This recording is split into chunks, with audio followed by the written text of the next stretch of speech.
Housing colony के अंशुप्रिया construction office में मना अटल जी का जन्मदिन। सबने कहा इस धरा पर अटल जैसा कोई नहीं आया। धनबाद हाउसिंग कॉलोनी स्थित अंशुप्रिया कंस्ट्रक्शन में आज भारत के पूर्व प्रधानमंत्री अटल बिहारी वाजपेयी की जयंती धूमधाम से मनाई गई। अटल जी के जन्मदिन पर केक काटकर सभी ने एक दूसरे को बधाई दी। कार्यक्रम में उपस्थित अतिथियों ने अटल जी को याद करते हुए कहा कि अटल जैसा ना कोई था ना होगा और एक वोट की कमी होने के बावजूद उन्होंने सत्ता की सौदेबाजी करने के बजाय प्रधानमंत्री कुर्सी को ठुकराना पसंद किया, लेकिन गलत कार्य नहीं किया। उनका पक्ष विपक्ष सभी सम्मान करते थे। उन्होंने राजनीति का अजात शत्रु कहा। क्या भारत के राजनीति में उनके महत्वपूर्ण योगदान के लिए मरणोपरांत भारत रत्न से सम्मानित किया गया।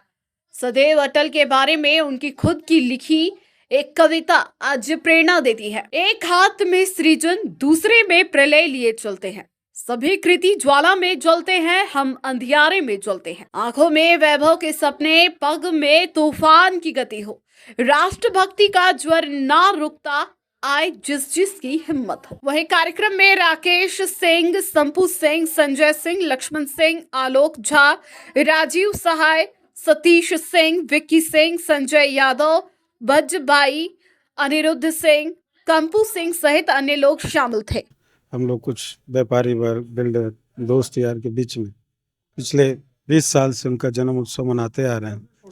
आज अंशुप्रिया कंस्ट्रक्शन के ऑफिस में सभी लोग जुटे हैं और उनका जन्म उत्सव हम लोग मतलब एक सामूहिक रूप से आपस में बैठकर केक काट कर कुछ आपस में ये करके उनका जन्म उत्सव मनाते हैं। अटल जी की कौन सी बात आपको याद आती है? उनकी सबसे अच्छी बात थी, किसी पर नाराज नहीं होते थे। हर आदमी से उनकी कोई नाराज़गी नहीं रहती थी और ख़ास करके उस सदन में जब बोलते थे तो लगता था कि कुछ देश के लिए ही बोल रहे हैं और हमेशा राष्ट्र के प्रति उनका सोच था।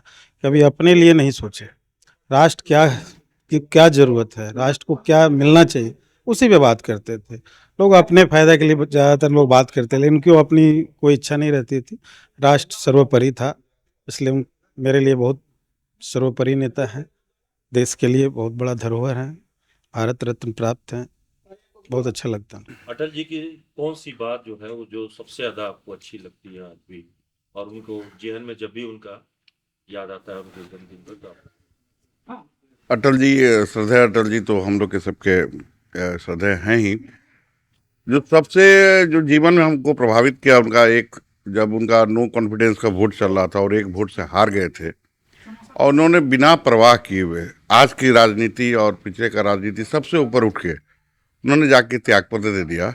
ये उनकी महानता थी। ऐसा ना हुआ था ना होगा, इसलिए श्रद्धेय अटल जी को मेरा नमन। था नेता प्रतिपक्ष हो या सत्ता में हो, कभी ऐसा अटल जी से नेता हम लोग को लोकसभा में कभी ऐसा नहीं मिला है। बहुत बढ़िया नेता थे वो। और तो उनका मतलब आज भी जो है क्या बात बोलता, प्रधानमंत्री तो सबका तो कौन सी में था। हाँ, ये जो मतलब अच्छा नेता थे वो, बहुत उसे खुशी है। अच्छा, आज के नेताओं से अगर तुलना करें अटल जी का तो कोई ऐसा नेता नहीं है, इस टाइप का कोई नहीं है। मनन विचार का मतलब शांत स्वभाव, मतलब अच्छा नेता थे वो। न्यूज़ ANP के लिए कुंवर अभिषेक सिंह की रिपोर्ट। अशरफी कैंसर इंस्टीट्यूट सभी सुविधाओं से परिपूर्ण कैंसर चिकित्सा का एकमात्र विश्वसनीय प्रतिष्ठान अब धनबाद में एक ही छत के नीचे सभी प्रकार का इलाज जैसे अत्याधुनिक रेडियोथेरेपी मशीन, साथ में पेट स्कैन, मेमोग्राफी और अन्य सभी प्रकार के जांच की सुविधाएं उपलब्ध। वही तरीका वही इलाज अब अशरफी कैंसर इंस्टीट्यूट धनबाद में।